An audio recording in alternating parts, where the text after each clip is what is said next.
Assalamualaikum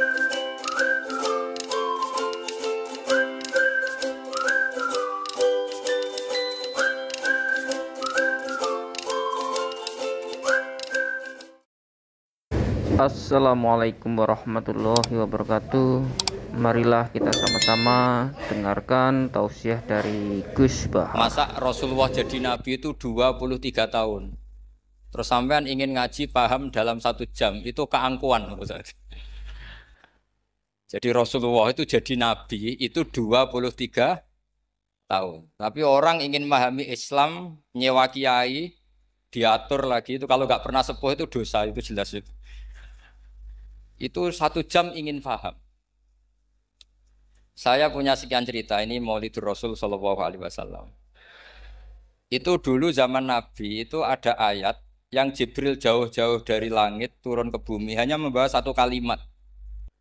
Sehingga syarat seorang mufassir itu termasuk tahu pertanyaan kalimat apa yang hanya 1 diturunkan Jibril.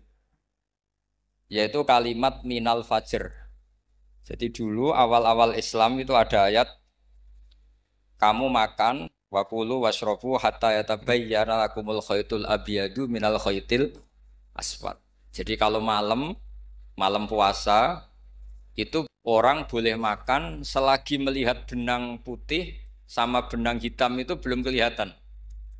Tapi kalau sudah kelihatan mana yang hitam, mana yang putih berarti otomatis imsak.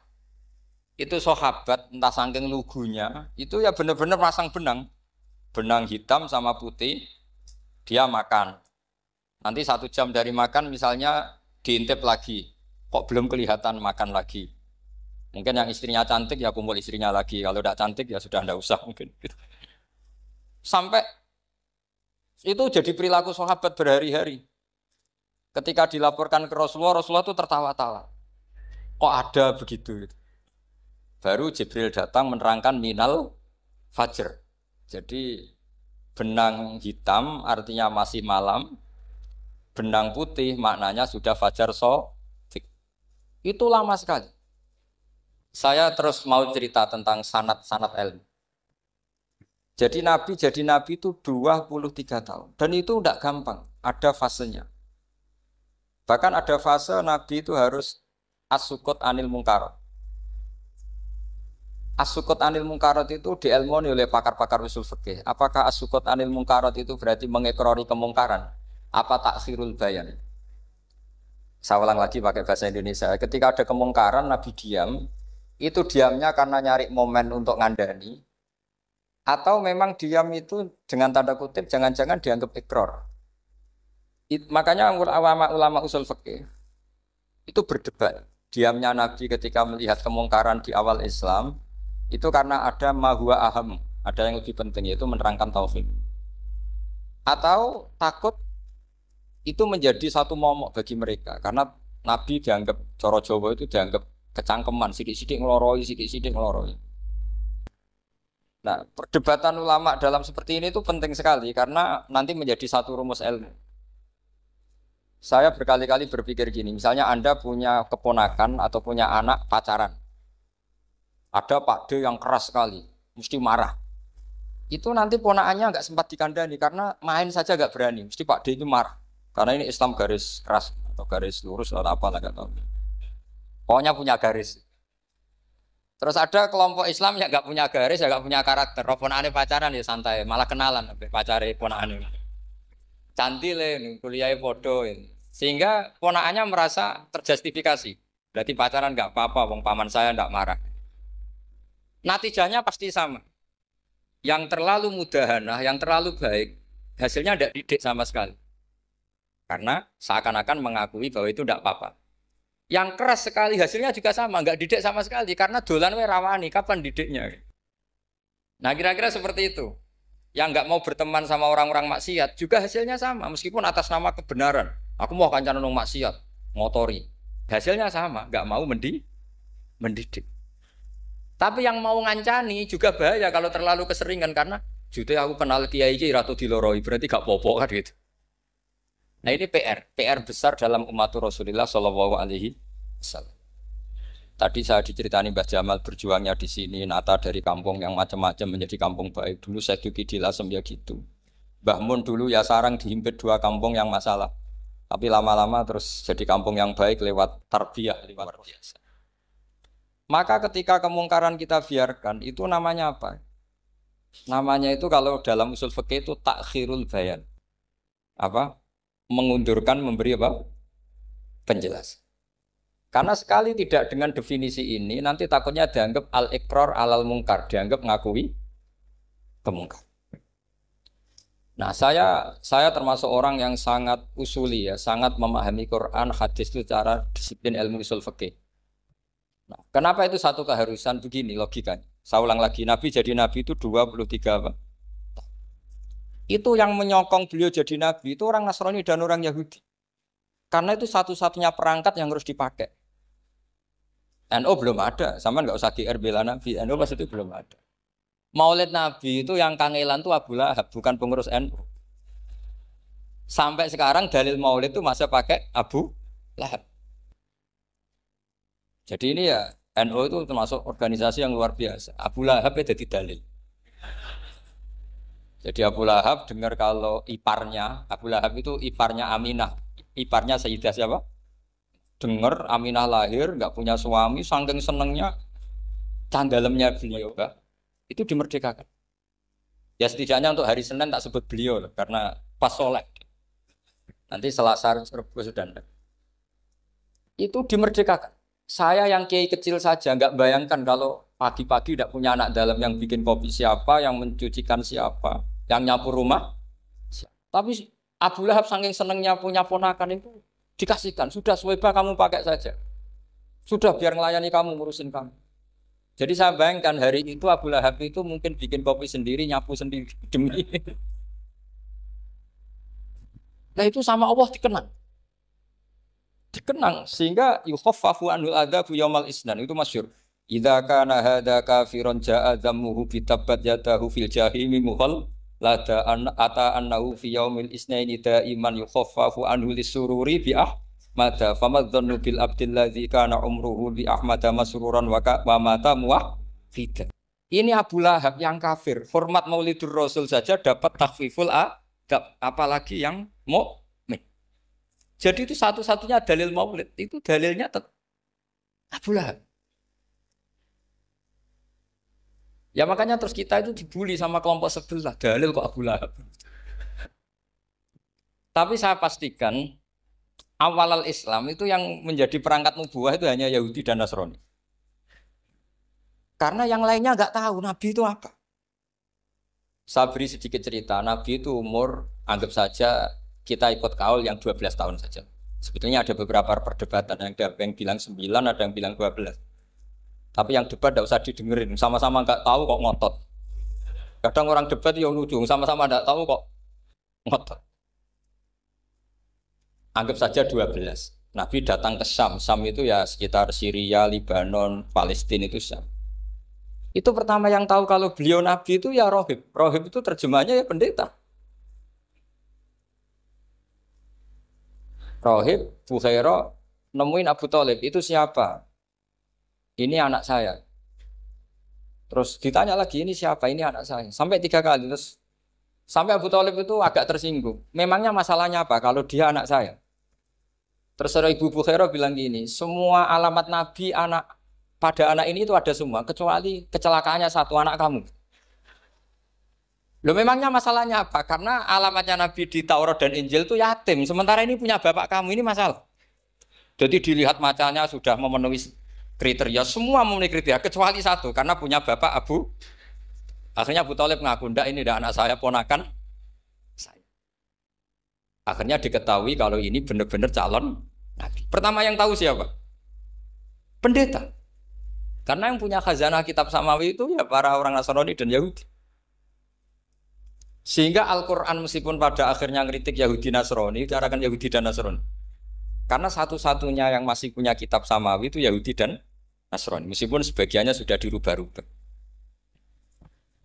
Alamat pertama itu seperti yang diceritakan di Berjanji Afi, Ainaihikum, matanya dilihat. Terus perlakuan pohon. Saya pernah di pohon nubuah. Itu umurnya ribuan tahun. Itu kalau Nabi duduk misalnya di arah barat, matahari dari barat, normalnya akan kena kesetrong matahari. Itu yang rubah itu dahannya. Jadi Nabi itu orangnya lugu, duduk aja nggak mau mikir. Memang syaratnya Nabi itu nggak boleh mikir, harus ummi. Ummi itu lugu. Nggak boleh Nabi mikir besok makan apa, terus jabat apa, itu nggak boleh. Itu udah Nabi itu, maklar itu. Nabi itu nggak boleh mikir. Makanya Quran nyifati Nabi itu makun tata drimal kita bualal iman. Kamu itu tidak tahu kitab itu apa, iman itu apa. Jika Nabi itu nggak bisa jumpa pers, nggak bisa.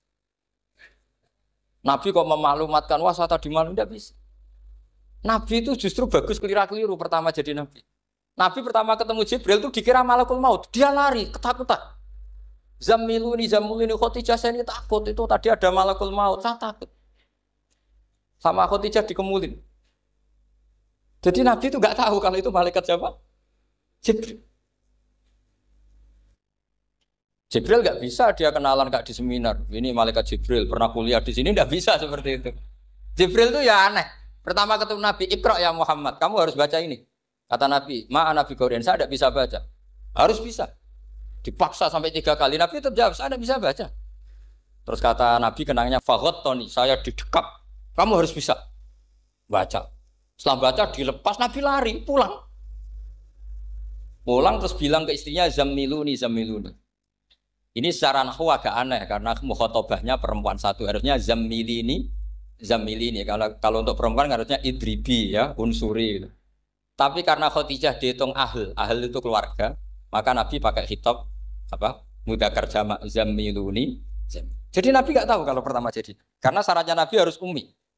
Justru karena ummi itu orisinil, semua yang dikatakan Nabi pasti dari wahyu. Nanti Nabi sampeyan mikir, saya besok ngomong apa ya supaya orang tertarik. Makanya kamu gak akan jadi Nabi. Selain sudah ditutup juga bahaya ini karena tadi.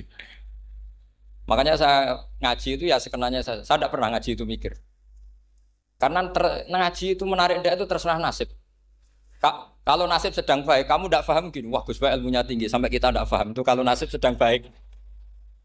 Kalau nasib tidak baik, ngomong sudah enak apa, wah sebulet tuh. Jadi sebetulnya ini masalah qalb. Allah yang muqallibal qulub. Kayak kamu kelihatan serius itu kalau nasib sedang baik dianggap pemikir. Kalau nasib sedang nggak baik, wong kok merengut terus mesti begitu. Kalau kamu nasib baik sering guyon mesti orang komentarnya alhamdulillah itu ceria, gampang syukur. Kalau nasib nggak baik kiai kok guya-guyu jelas kan gitu. Sehingga Nabi itu memang nggak boleh mikir. Sehingga diistilahkan makun tadri mal kitab walal iman. Kamu itu tidak tahu Muhammad kitab itu apa iman. Justru itu bagus. Nggak tahu itu bagus kalau untuk Nabi. Kalau untuk apa? Sehingga orisinil datang ke Khadijah Zamiluni. Jawabannya Khadijah lucu. Kamu betul ketemu orang seperti ini ke makhluk seperti ini nih. Iya kata Nabi. Itu Khadijah itu kacaunya bukan main. Khadijah itu kacau. Khadijah itu kubro, termasuk manaqib yang dicintai Mbah. Ini mbah-mbahnya Habib, ini Muhammad bin Anis. Khadijah bilang gini, ya gini saja Mas. Suatu saat kalau teman kamu itu datang bilang ke saya. Iya kata Nabi. Gak ngerti kalau ini dites. Suatu saat Jibril ini datang lagi. Nabi juga ini loh temanku. Kalau bilang Jibril ini temanku datang lagi. Khadijah fahasarat an fakhidhiha. Masyhur itu di riwayat. Apa pahanya agak dibuka. Mas, temanmu masih. Weh lari katanya. Terus setelah lari ditutup lagi. Temanmu datang lagi. Iya datang lagi. Absyir ya Muhammad, kamu harus senang. Itu benar-benar kamu itu Nabi.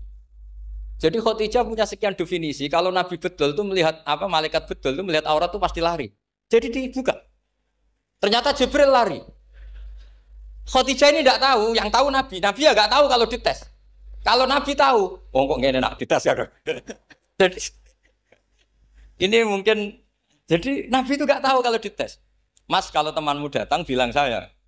Setelah pas Nabi sama Khadijah, Jibril datang. Masyhur itu fahasarat an fakhidiyah. Dibuka, temanmu masih Mas, lari gitu. Ditutup lagi. Sekarang gimana Mas? Datang lagi. Kamu harus seneng, kamu Nabi betul. Karena kalau itu setan, wah mesti seneng nonton aurat kan. Itu Nabi tidak tahu kalau dites. Kalau sampean kan tahu kalau mau dites istri. Sampai mulai katut tong wedok liya, teko mesti bojo mbak servis untuk menutupi semua keburukan itu. Itu Nabi. Uniknya terus Khadijah, Nabi jadi Nabi sama Khadijah itu tahu dulu Khadijah. Nabi nggak tahu kalau mau jadi Nabi, tapi Khadijah tahu. Sehingga ketika umur 25 tahun Nabi sebagai pedagang, Khadijah tuh ngirim mata-mata namanya Maisarah. Maisarah itu nama lelaki. Saya tambahin lagi Maisarah nama lelaki. Nanti kalau kamu artikan nama perempuan, oh berarti Nabi kemana-mana punya perempuan. Enggak, Maisarah itu nama lelaki. Maisarah dikirim Khadijah terus. Gimana Muhammad di perjalanan? Tudhilluhul ghamamah tuti'uhus sahaib. Kemana-mana dipayungi oleh mega, oleh awan. Sekian informasi ke Rasul ke Khadijah itu dimasukkan semua ke Khadijah. Tapi betapa kecewanya Khadijah ketika Nabi nikah umur 25 tahun, Khadijah umur 40 tahun. Itu kok gak jadi Nabi. Itu mulai kecewa sido jadi Nabi tahu. Makanya ketika tahun ke-40, berarti Nabi umur 40, cerita ketemu tadi Jibril, sebenarnya Nabi nggak tahu itu Jibril, nggak bilang Jibril. Itu Khadijah senangnya bukan main. Karena apa yang dibayangkan dia terjadi. Fa wa la yuzika wa abadan innaka la tasilur rahim wa tahmilul kalla wa taksibul maqdud wa taqridu fa wa tu'inu ala nawaibil haq. Lah bahasa Pak Said Akil, syarat jadi rais Suriah harus hafal katanya gitu. Sonono, syaratnya jadi ulama. Saya ini jadi ulama sebelum di NU. Banyak kata Mbak Mun dulu guyon kiai ono loro, ono kiai sing ning NU, berarti kiai sik lagi ning NU. Ono sing kiai NU nak gak pengurus NU ada di kiai gitu kan. Itu guyonannya Mbak Mun. Akhirnya Khadijah itu sempurnanya bukan main karena pernah ragu 15 tahun. Kan dari umur 25 Nabi kemudian nggak tahu bukti berikutnya, makanya terus ini jadi Nabi enggak. Setelah umur 40 benar-benar Nabi, paginya diajak ke Waraqah bin Naufal, masih pernah paman sama Khadijah. Ya Ami, ini Ibnu Akhika mau cerita. Terus Waraqah ini Nasrani. Di kitab Bukhari, Qur'an tanah sorofil jahiliyah, wayak tubuh Injil bil Ibraniyah, Masya Allah ayaktub. Jadi Waraqah itu penginjil, pendeta. Tapi nanti loh, kamu jangan salah paham. Terus kayak pendeta sekarang ada periode di mana Injil masih asli dan ada periode ini yang sudah muharraf. Itu kan dia itu lafaznya ulama. Akhirnya Waraqah tanya, kamu ngomong saja ya Ibnu Akhi, manggilnya seperti itu. Akhirnya Nabi cerita ketemu Jibril, sebenarnya beliau nggak tahu itu Jibril cerita. Terus kata Waraqah, hadan namus alladzi ja'a bi Musa. Masih pakai bahasa namus, hadan namus alladzi ja'a bi Musa. Itu namus semacam malaikat yang mendatangi Musa. Terus uniknya Waraqah bilang gini, wa iyudrikni yaumuka ansuruka nasron mu'azzar. Andaikan saya menemukan hari ketika kamu jadi nabi, akan saya bilang mati-matian. Kapan itu, paman? Khina yukhrijuka kaumu, ketika kamu diusir oleh kaum kamu. Nabi sebagai orang baik, makanya GR jadi orang baik itu ya boleh. Nabi sebagai orang baik itu tanya, awamu khrijiyahum. Kalau kiai mana nih awamu khrijiyah ono to iku wong sing ngetokno ingsun hum te kaumi. Masa saya nanti diusir kaum saya? Saya ini termasuk keluarga terhormat. Perilaku saya baik. Masa saya nanti diusir? Terus kata Waraqah, tidak ada seorang pun yang jadi nabi kecuali nanti ngalami diusir. Jadi yang tahu mau diusir itu ya Waraqah. Nabi malah tanya, masa saya nanti diusir? Karena tadi syaratnya nabi harus ummi. Ummi itu keibu-ibuan. Jadi nggak tahu. Tapi nggak tahu di Nabi itu sifatu madkhin, sifat pujian, bukan sifatu naqsin, sifat apa? Kekurangan. Akhirnya Nabi mulai sadar, wah jadi Nabi tenan kan gitu. Jadi saya ini termasuk orang yang sangat-sangat susah ketika orang ingin belajar Islam itu instan. Dulu Nabi jadi Nabi itu 23 tahun. Itu untuk menemukan teori masbuk, tidak nyalip imam, itu Nabi juga lama. Jadi dulu sahabat itu kayak anak-anak kecil zaman saya kecil itu kalau imam sudah rakaat ketiga atau rakaat keempat itu kalau orang-orang desa kan langsung takbir terus dia sholat sampai 3 rakaat nyalip siapa? Imam. Nanti di rakaat keempat baru sama imam salam dia ikut salam. Itu hebat betul. Itu sama sekali nggak salah. Kalau ditanya, loh kok ikut salam? Kan sudah sama-sama 4 rakaat karena imamnya dia apa? Disalib, jadi dia takbir terus tahu imamnya rakaat ketiga atau keempat terus nyalip sampai ke rakaat yang sama, nanti salamnya bareng-bareng imam. Itu dulu sahabat ya gitu. Kalau Rasulullah sudah di rakaat keempat atau ketiga langsung mereka takbir Allahu Akbar nyalip. Setelah nyalip menyamakan dengan Rasulullah, Rasulullah salam juga ikut salam. Jadi itu dulu lama sekali prosesnya. Sampai ada satu peristiwa Mu'ad bin Jabal datang, kemudian Nabi sudah sholat, berarti masbuk kalau dalam bahasa fikih. Mu'ad langsung ikuti Nabi, setelah Nabi salam baru Mu'ad menambahkan jumlah rakaat yang tertinggal. Terus semenjak itu jadi sunnah, jadi sunnatan mutaba'ah kalau masbuk ikut imam, kemudian hanya menambahkan rakaat yang tertinggal. Itu 23 tahun. Jadi saya ngisi 20 menit yang nggak paham, 2 jam yang nggak paham, 3 jam yang nggak mungkin paham. Daripada gitu ya 20 menit saja. Ya itu betul, karena saya tidak punya kemampuan untuk itu. Saya masih ingat, saya ngaji umum pertama itu di hallnya abahnya Pak Hamid Pasuruan di Lasem. Kedua di Pak Hamid Pasuruan kemarin. Terus tadi di Kiai Robah Maksum, itu ajudannya 3 kali ke saya tidak mau. Kiai Robah datang sendiri, sudah sepuh dituntun. Saya ini agak-agak soleh lah, kalau sama orang sepuh itu pengapesan. Masih ingat lah aturan mainnya laisa minna walam yarham saghirona wa yuwaqqir haqqa kabirina. Tapi yang sepuh betul kayak Mbah Jamal itu sepuh betul. Ada sepuh gaya-gayaan enggak mau. Karena memang Mbah Jamal itu besanan sama saya, Mbah Sahal itu misanan saya, misanannya Mbah saya. Terus dapat Mbah Nafisa ya keluarga sini. Saya teruskan kalau Mbah Robah itu faktornya sanad. Robah bin Maksum, Maksum ini muridnya Mbah siapa itu? Fakih Mas Kumambang. Mbah Zubair dulu ya ngajinya sama Mbah Fakih apa? Mas Kumambang. Kemarin seminggu yang lalu saya di Pondok Termas ya faktornya sepuh. Karena sanad saya Mbah Mun, Mbah Zubair, Kiai Fakih Mas Kumambang, kemudian Mbah Mahfud apa Termas. Maka berjanji itu kitab yang masalah madaih itu bagus secara tarik. Jadi kita madaih itu beda-beda. Ada yang kayak Habib Ali. Habib Ali itu lebih ke isek itu berontok. Jika saya suka baca Simtud Duror itu kalau pas isek, pas berontok. Berontok itu ya pas kangen Nabi, biasanya saya wudhu terus baca Simtud Duror itu pas isek. Tapi kalau saya ingin baca sejarah suka berjanji. Kalau Habib Ali jelas isek. Yang duriannya sekarang di Solo termasuk Habib Muhammad bin Husain bin Anis bin Alwi bin Ali yang punya Simtud Duror. Jika kalau beliau baca sholawat ya sholatan yattasulu biha ruhul musalli alaihi. Fayam basitu fi qalbi siru nuri ta'aluki fi wa hubbi. Fayuktabu biha bi inayatillahi nabu fi hisbi.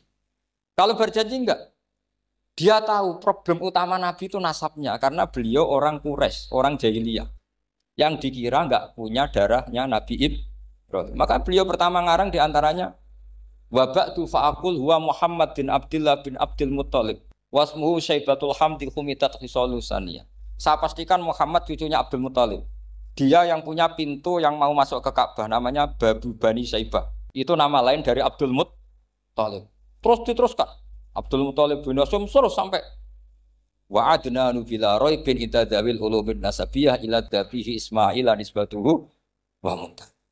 Karena berjanji ingin ngomong, ingin memaklumatkan ini Muhammad. Kamu kira orang mana? Beliau adalah turunan Ibrahim. Kayak apa alimnya yang ngarang berjanji? Nah, saya berkali-kali ngomong di mana-mana. Lah berjanji itu nasibnya kurang baik. Dibaca bahasa Arab, yang baca nggak paham, yang dengar nggak paham. Akhirnya kubu sebelah dianggap baca mantra. Nah, terus dihukumi bid'ah kan? Coba kalau itu ditulis bahasa Indonesia. Nasab Muhammad. Dia punya bapak Abdullah, punya mbah Abdul Muttalib gini-gini. Paling kubu sebelah tidak akan bilang bid'ah. Mesti ngomong ini buku sejarah.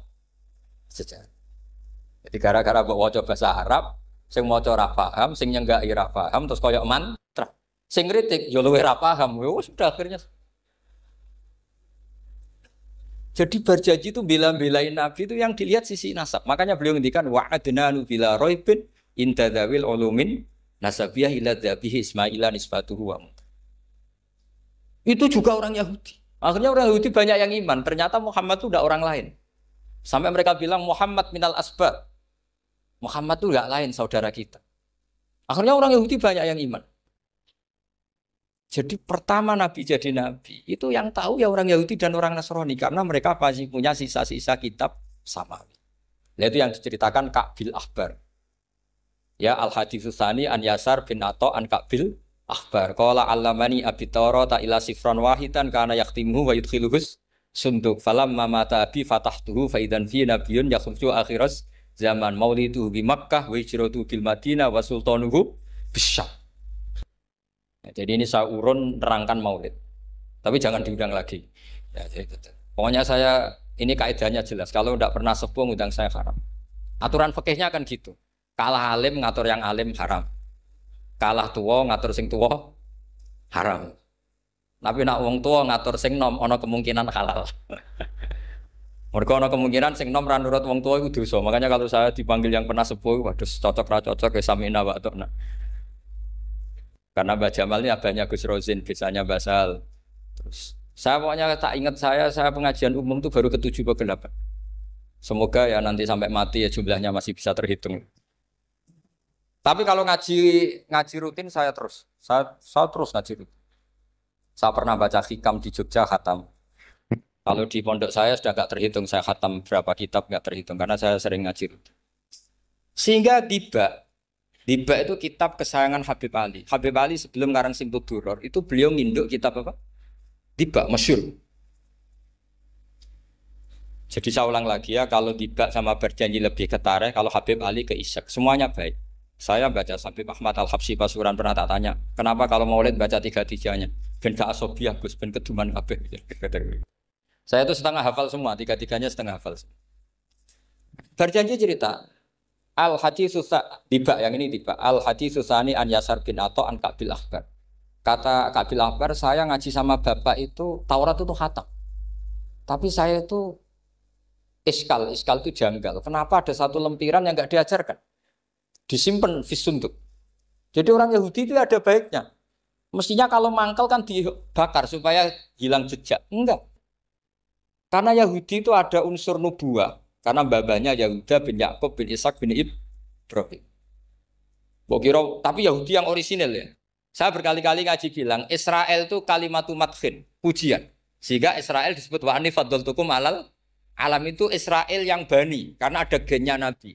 Kalau Israel yang sekarang itu nation, sebuah negara. Mereka ada yang Zionis, ada yang turunan Eropa, Amerika, terus Islamofobia. Itu beda Israel yang negara dengan Israel yang bani. Kalau yang bani itu ada unsur gen para apa?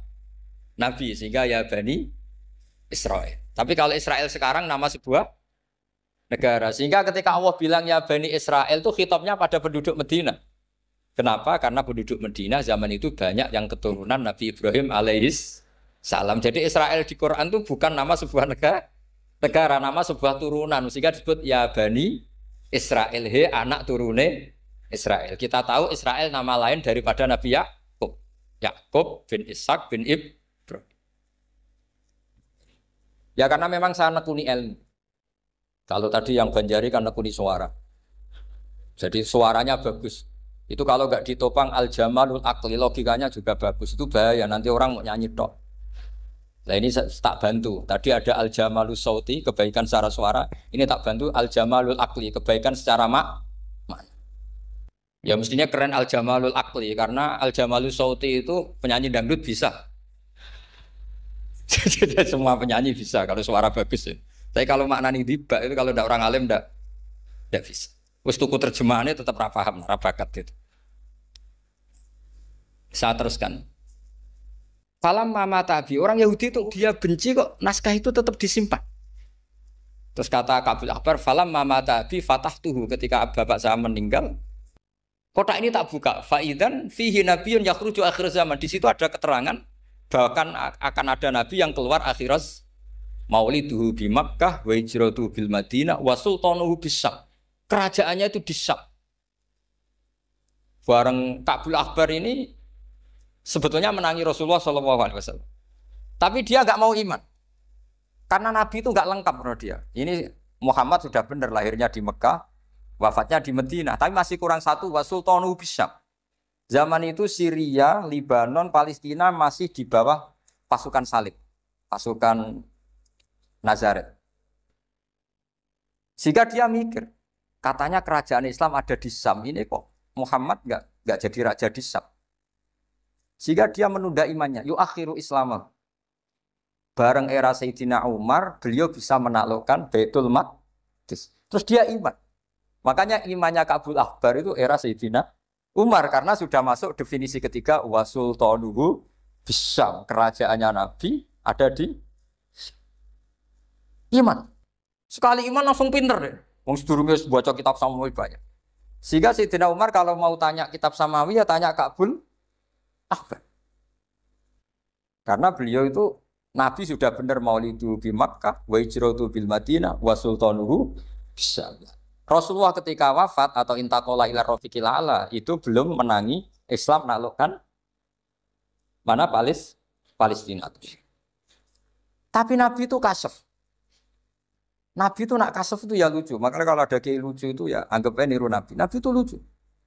Ada sahabat itu gak pati ganteng, pendek gak pati ganteng. Namanya Surakoh. Itu digojol sama Nabi. Surakoh. Bagaimana kalau kamu suatu saat itu pakai tas itu apa? Mahkotanya Raja Syam, Raja Kaisar. Ya Surakoh ya dianggap Nabi Gujan gitu aja. Nabi Gujan naik cerita. Singkat cerita, suatu saat Umar itu mengalahkan kerajaan itu. Kaisar itu dikalahkan Umar. Saking takutnya lari, mahkotanya itu jatuh. Jatuh disaksikan Surakoh. Terus ingat, dulu-dulu Nabi pernah ngendikan itu disuruh pakai saya. Akhirnya sama Surakoh dipakai. Ya tetap orang ganteng, macam orang ganteng. Padahal sudah pakai mahkota guys.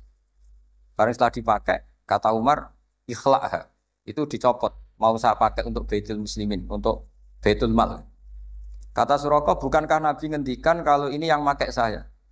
Jawabnya Umar, innama yaqulu Rasulullah lital bisaha, walam yaqul litam likaha. Kata Nabi hanya ngendikan kamu disuruh pakai, tapi tidak disuruh memiliki. Kayak apa Rasulullah kasefnya? Itu kata orang-orang yang pernah ke Turki. Saya belum pernah ke Turki, tapi saya hafal hadis sahih ini. Itu ditulis di masjid Turki itu. Lataf tahunnal Konstantinia. Kamu akan bisa mengalahkan pasukan Konstantinopel. Itu dikalahkan setelah 1000 sekian tahun dari wafatnya Nabi. Kayak apa kasefnya Nabi? Karena Nabi wa ma yantiqu anil hawa in huwa illa wahyu. Coba kalau Nabi kayak pengamat, ngomong apa yang kira-kira terjadi? Wah itu kan mesti keliru semua karena berdasar akal. Tapi kalau Nabi berdasar apa? Kasaf. Kasaf itu satu apa? Kenyataan yang dipertontonkan Allah Subhanahu wa taala. Terus kedua, alamat Nabi itu pakai sandi. Sandi itu sesuatu yang enggak jelas tapi menjadi jelas bagi ahlinya. Saya ulang lagi, sandi itu kayak sandi di militer itu. Atau sandi di KPK itu ada sandinya. Sandi itu ya kata sandi. Saya pernah diceritani Pak Busro Mukoddas ketika ketua KPK itu lucu. Wah sandinya koruptor saya tambah kacau Pak Bah. Itu kalau bilang uang itu kalau yang kemarin rame kan apel Amerika sama apel Malang. Kalau apel Amerika berarti US apa? Dolar, kalau apel Malang berarti apa? Setelah KPK tahu sandinya diganti Ustadz. Jadi koruptor kalau mau korupsi ini pun temannya. Loh ini Ustadznya sudah siap loh, kamu gak ikut pengajian. Itu sempat penyadap KPK itu gak mau ngecek. Masa orang pengajian dicek? Ternyata ya gak ada acara pengajian. Ustadz itu maknanya uang. Koruptor saking ngerti itu disadap KPK itu sandinya gimana? Datang nggak ke sini, ini ustadznya sudah siap, ini ada pengajian. Hampir KPK itu nggak ngecek karena pengajian, ustadznya sudah siap. Setelah digerebek ternyata ustadz itu sandi dari makna apa? Uang, gak kurang ajar itu ustadz katanya. Jadi kalau di sini ditangkap KPK berapa ustadz ini sudah? Ada Habibnya lagi, ada Habib Muhammad ini. Nah, Al-Farisi itu pemikir, dia orang Persia. Di mana-mana orang Persia itu pemikir. Persia itu kalau sekarang ikut Iran. Itu dia ngaji lama sekali sama pendeta-pendeta itu. Kebetulan dia punya pendeta yang belum muharraf, belum muharrif atau belum muharraf. Kalau muharrif orangnya, kalau muharraf itu kitabnya atau bukunya. Setiap dia ngaji sama pendeta dikasih tahu. Terus kecewa beberapa kali, walhasil ketemu pendeta yang benar. Sudah, kamu tidak usah ngaji sama saya. Kamu datang saja ke Yasrib, ke Madinah sana, ke Yasrib. Di situ Nabi akhir zaman sekarang sudah ada kan. Ini yang ngomong pendeta. Ya.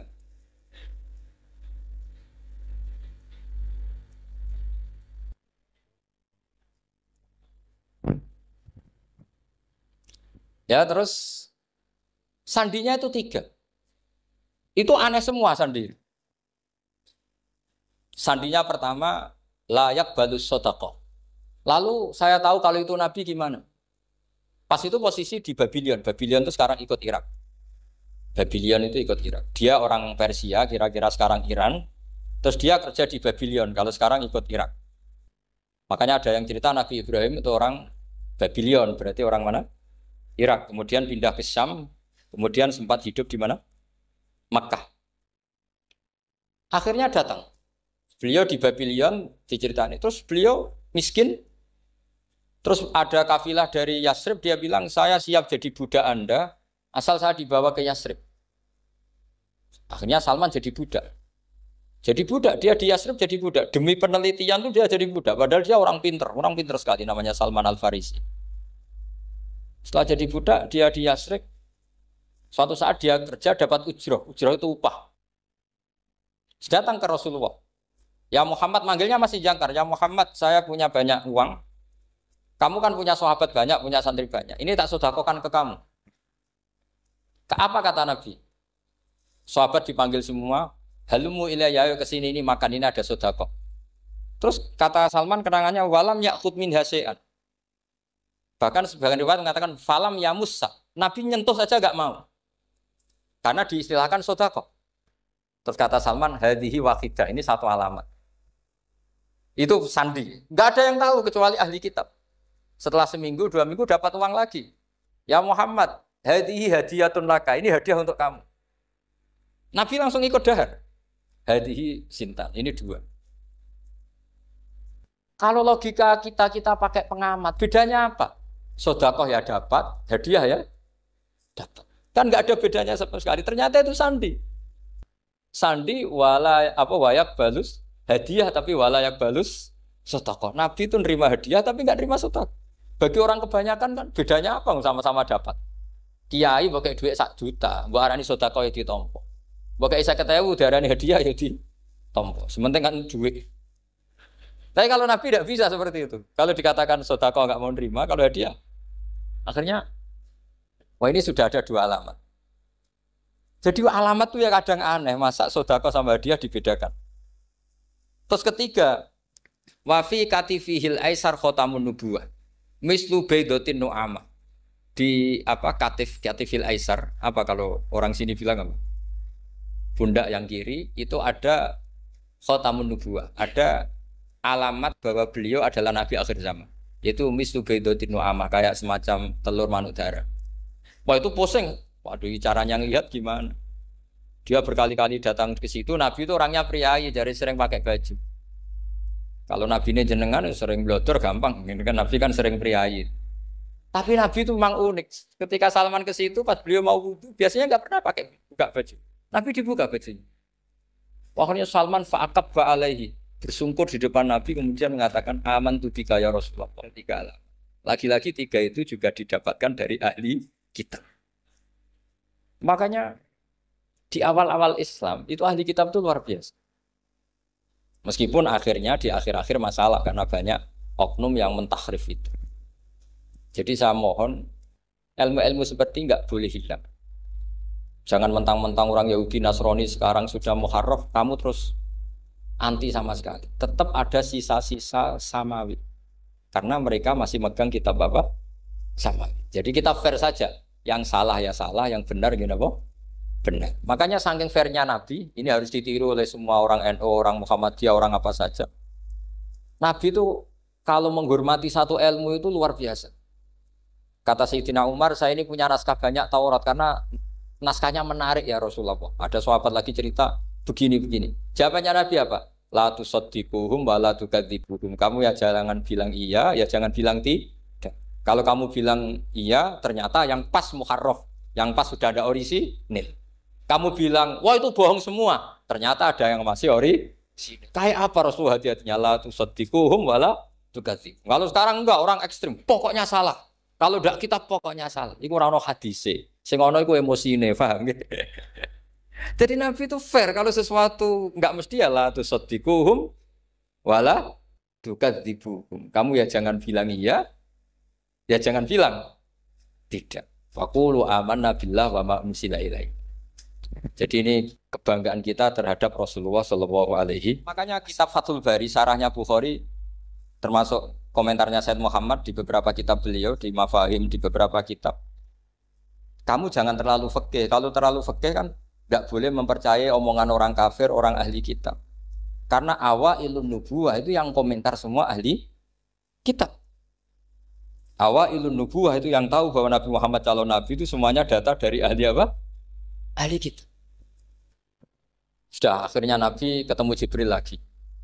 Yang menurunkan ayat ya ayyuhal muddatsir qum fa'anzir wa rabbaka fakabbir wa thiyabaka fatahhir wa rujza fahjur wa la tamnun tastakbir wa li rabbika fasbir. Nabi mulai yakin ketemu Jibril. Setelah sering ketemu Jibril, Nabi ya dengan tanda kutip nggak tahu aturan mainnya lagi. Setiap ada pertanyaan bilang gini, sudah tak jawab besok. Mentang-mentang besok Jibril datang. Ternyata Jibril tidak datang. Sampai 40 hari. Akhirnya dibully sama umatnya. Mat dari iso jawab ternyata ada bisa. Piye Jibril ora teko. Akhirnya diwarai meneh. Ngene lho carane dadi nabi wala taqulanna lisain ini fa'ilun dzalika hudan illa. Jadi Nabi, sudah kamu besok datang ke saya tak jawab karena Nabi mentang-mentang besok mau konsultasi sama apa? Jibril. Ternyata Jibril tidak datang karena Nabi lupa ada mengatakan bisa. Kalau Nabi itu tahu semua, pasti Nabi mengatakan insya Allah dulu. Tapi Nabi memang sebaiknya nggak tahu. Ummi. Justru itu wa ma yantiqu anil hawa in huwa illa wahyu. Itu beberapa peristiwa. Sehingga syaratnya jadi wali, karena wali itu warasatul anbiya. Ya kudu rada goblok sithik-sithik. Enggak boleh wali kok cerdas, analisis enggak boleh. Wali kok delok TV ngrungokno pakar-pakar analisis. Iku ora wali, jadi maklar. Enggak boleh. Jadi misalnya yang menang Pak Jokowi atau Pak Prabowo, enggak boleh pakai Pak Jokowi petahana, bos gini, enggak boleh. Wali kalau ditanya yang menang Pak Jokowi Pak Prabowo, biadillah gitu aja. Itu urusan Allah. Itu alamatnya apa? Itu enggak penting, yang penting golek ridhane Allah. Enggak menarik figur-figur seperti itu wali. Sudah saya teruskan supaya clear ya masa Maulidur Rasul sallallahu alaihi wasallam. Itu kita tidak punya data kecuali dari ahli kitab. Yahudi lebih ngeri lagi. Yahudi itu punya kriteria syaratnya Nabi harus min dzurriyyati Ibrahim. Ya makanya kitab yang paling disenangi Mbah Mun itu Berjanji. Syaratnya Nabi harus min dzurriyyati Ibrahim. Lalu Muhammad itu siapa? Kok tahu-tahu Nabi dia itu orang Arab. Orang Arab itu jahiliyah, wongnya goblok-goblok. Wah, akhirnya terus jadi polemik ilmiah kan. Akhirnya Nabi memaklumatkan diri kalau beliau min dzurriyyati Ibrahim, dibuktikan Ibrahim pernah singgah di Mekah, yaitu fihi ayatum bayyinatum maqamu Ibrahim. Bahwa Ibrahim pernah hidup di Mekah ada buktinya, yaitu ada bekas kaki di dekat Ka'bah. Akhirnya Ibrahim meninggalkan Ismail. Ismail kecil kekurangan air, Hajar lari-lari nyari air 7 kali. Akhirnya jadi sa'i bena Safa wal. Ada sekian bukti kalau Ismail itu hidup di Mekah, menikah sama suku Jurhum. Akhirnya orang Yahudi mulai ngeper. Loh iya, Muhammad pantas jadi nabi. Ternyata orang Mekah turunan Ibrahim alaihis. Itu andekan orang Yahudi yang tidak komen, itu juga agak dilacak nasabnya Nabi. Gara-gara orang Yahudi komen, Nabi itu harus turunan Ibrahim. Kamu asal-usulnya gimana? Akhirnya Allah sendiri yang menjawab bahwa Nabi lahir dari Ibrahim. Padahal Ibrahim itu orang Palestina. Logika